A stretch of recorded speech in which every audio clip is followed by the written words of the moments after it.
அடேங்கப்பா! இந்த மனுஷன் இந்த மாரி பார்க்குறக்கு எத்தன நாள் ஆச்சு? அப்படிங்கிற மாரி தான் ஃபேன்ஸ் எல்லாம் சொல்லிட்டு வராங்க.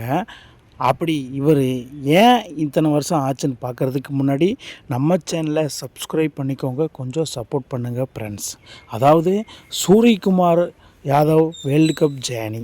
அதாவது இவர் டெபியூட்டடாக இன்டர்நேஷ்னல் கிரிக்கெட்டுக்கே 30 வருஷத்துல தான் வராரு. பல இஷ்யூஸ்கள தாண்டி, பல சர்ச்சைகள தாண்டி 30 வருஷத்துல தான் வந்து இந்தியன் டீம்லேயே இடம் பெறாப்புல. அது விராட் கோலி கேப்டன்சியில். அதுக்கப்புறமா இவர் பல தடைகளை தாண்டி ஒரு சம்பவத்துக்கு மேலே சம்பவம் பண்ணியிருக்காரு. அது என்னன்னா, ஏஜ் 30 தான் வந்து பார்த்திங்கன்னா T20 டெபியூட்டாக வந்திருக்கார் இந்தியன் டீமுக்குள்ளே. ஏஜ் 31 மெய்டன் T20 செஞ்சுரி அடிச்சிட்டாரு. அதே மாதிரி ஏஜ் 32 நம்பர் 1 T20 பேட்ஸ்மேனாக மாறியிருக்காப்புல. அதாவது அந்த 3 வருஷத்துலேயே தன்னோட டேலண்ட்டை வெளிப்படுத்தி எல்லா கண்ட்ரிலையும் போட்டாலும் அடி தான், அந்த மாதிரி அடித்து தலைவன் நம்பர் 1 T20 பேட்ஸ்மேனாக மாறியிருக்கிறாப்புல. அதே வருஷத்தில் 900 ரேட்டிங் பாயிண்ட்ஸ் எடுத்து ஃபஸ்ட்டு ஆசியன் என்ற ரெக்கார்டையும் உடைச்சிருக்கிறாரு. அதுலேயே பாருங்கள், ICC T20 cricket of the இயரும் ஃபஸ்ட் டைமாக வாங்கியிருக்கிறாரு. வேறு லெவல். இது இந்தியன் டீமுக்கு கிடைச்ச பெரிய ஒரு வெற்றி. அதுக்கப்புறமா ஏஜ் 33 ஆகும்போது ICC T20 cricket of the second time வாங்கியிருக்கிறாப்புல. ஏஜ் 33 ஆகும்போது பிகம் பர்மனன்ட் T20 கேப்டன். அதாவது அது வரைக்குமே ரோஹித் சர்மாவுக்கு ஒரு டெம்பரரி கேப்டனாக இருந்திருக்காப்புல. அதுக்கப்புறம் ஹார்திக் பாண்டியாவுக்கு இன்ஜுரி ஆகும்போதும் டெம்பரரி கேப்டனாக இருந்திருக்காரு. பட் அதெல்லாம் தாண்டி ஃபஸ்ட் டைமாக வந்து கம்பீர் தலைமையிலான T20க்கு வந்து இவர் தான் கேப்டன் அப்படின்னு சொல்லி அனௌன்ஸ் பண்ணிட்டாங்க அவரோட 33 ஏஜில்.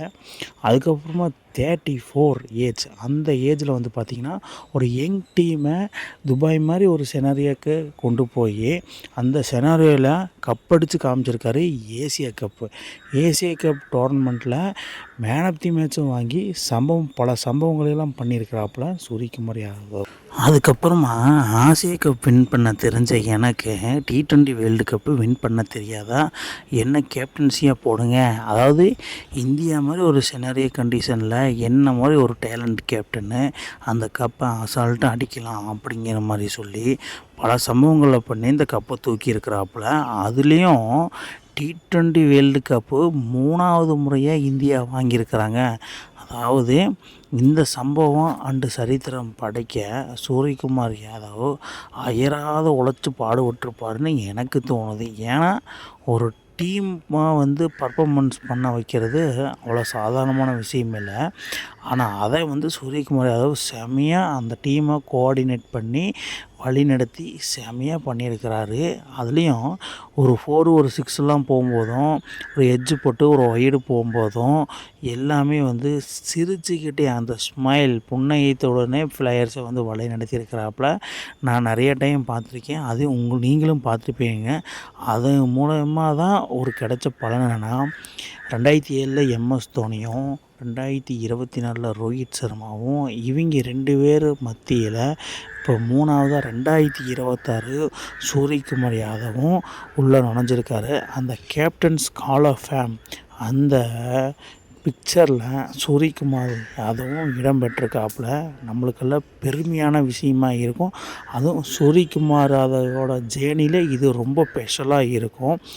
இதில் இன்னொரு அற்புதமான விஷயம் ஒன்று நடந்திருக்குது. அது என்னென்னா, அதாவது சூரியகுமார் யாதவ் பர்மனண்ட் கேப்டனாக T20 கேப்டனாக ஆனதுக்கப்புறமா T20 சீரீஸு 8 டோர்னமெண்ட்டு 9 டோர்னமெண்ட்டு நடந்திருக்குது.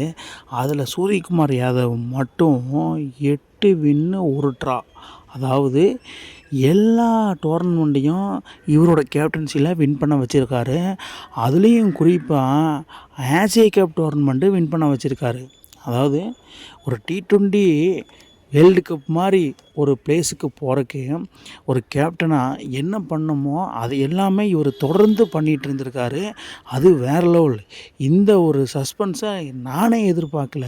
ஏன்னா 9 டோர்னமெண்ட்டில் 8 வின்னு 1 ட்ராவும் பண்ணுறது அவ்வளோ சாதாரணமான விஷயமே கிடையாது. ஏன்னா அதில் சேனா கண்ட்ரி மாதிரி ஏரியான பல கண்ட்ரியை நம்ம சந்திக்க வேண்டியதாக இருக்கும். அதுலெல்லாம் வின் பண்ணி சூர்யா நெவர் லாஸ்ட் அப்படிங்கிற மாதிரி ஒரு சம்பவம் பண்ணியிருக்காரு. அதுலேயும் மெயினாக ரோஹித் சர்மா 62 மேட்சை கேப்டனாக T20 வேர்ல்டு கப்பை பொறுப்பேற்று 50 மேட்சை வின் பண்ணியிருக்காரு. அதே மாதிரி MS தோனி 72 மேட்சை பொறுப்பேற்று கேப்டனாக 42 வின் பண்ணியிருக்கிறாப்புல. அதில் சூரியகுமார் யாதவ் கம்மி மேட்ச்சு 50 மேட்ச்சுக்கு 40 மேட்ச் வின் பண்ணி இவங்களோட லிஸ்ட்டில் 3rd பிளேஸ்க்கு வந்திருக்காரு.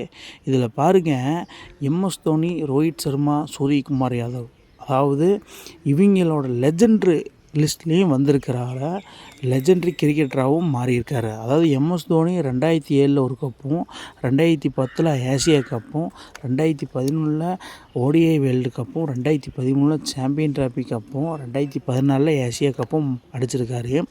அந்த வரிசையில் 2வது பிளேஸில் ரோஹித் சர்மா 2018 ஆசியா கப்பும், 2023 ஆசியா கப்பும், 2024 வேர்ல்டு கப்பும், T20 world cup 2025 champion trophy அடிச்சிருக்காப்புல.